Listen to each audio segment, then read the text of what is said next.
47 right now. We are less than a week out from the primary election. Mainers set to use ranked choice voting for the very first time. That's right. There is still some confusion surrounding the use of ranked choice voting. So thanks to Todd's guidance, Katie made it to the desk here and is helping us out with some of those lingering questions. I think we have a lingering question about, can I have any privacy trying to get into the studio, Todd? Thanks.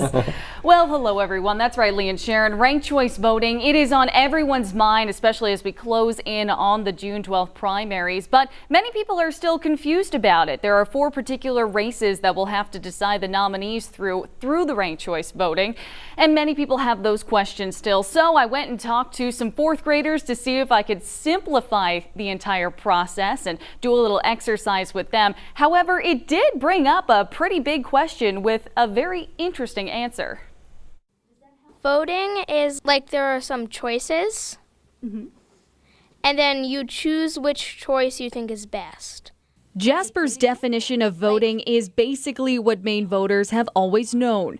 So in an effort to show the process of ranked choice voting in a simple and less intimidating way, I asked Mike McCann's 4th grade class at Frank Guy Brown Elementary School in South Portland to rank a list of candy flavors from 1 to 4, 1 being their favorite and 4 being their least favorite. Blue raspberry, green apple, cherry, and watermelon. Each student ranked the choices with a different number. Then I tabulated all 20 ballots. Okay, here's where what was intended to be a simple explanation of ranked choice voting actually becomes an example of a nightmare scenario for the Secretary of State's office. Here's why.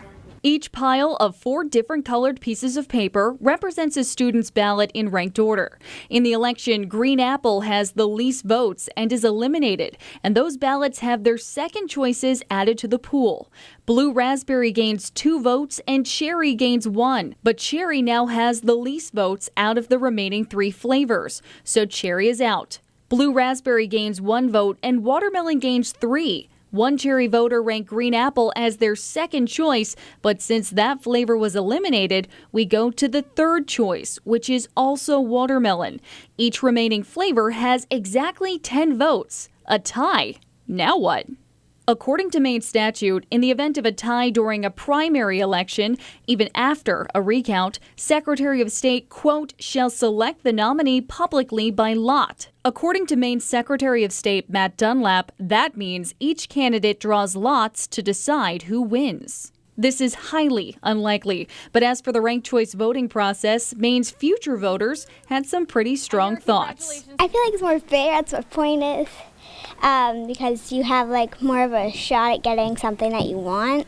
What if there were like a lot of different choices and the most only are like 22% of the votes? But the other way is kind of more easier, so I kind of like the other way more better. This one's kind of confusing, so it makes it harder. Even though if you like didn't get your first vote, you still have like a backup vote kind of.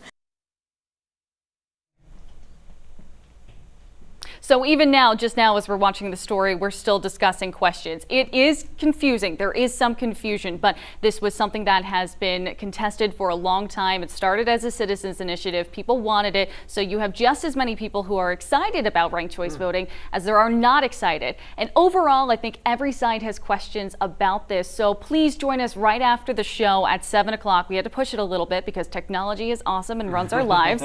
At 7 o'clock, I'll be speaking live with Matt Dunlap, our Secretary of State, on Facebook. So go to News Center Maine's Facebook page to ask your questions. I'll be taking them live, and I've also been taking down different notes all week from people who have different questions to ask. So hopefully today I can help you. Excellent. Good. All right. Thank Really you, good. Katie, very much. You're welcome.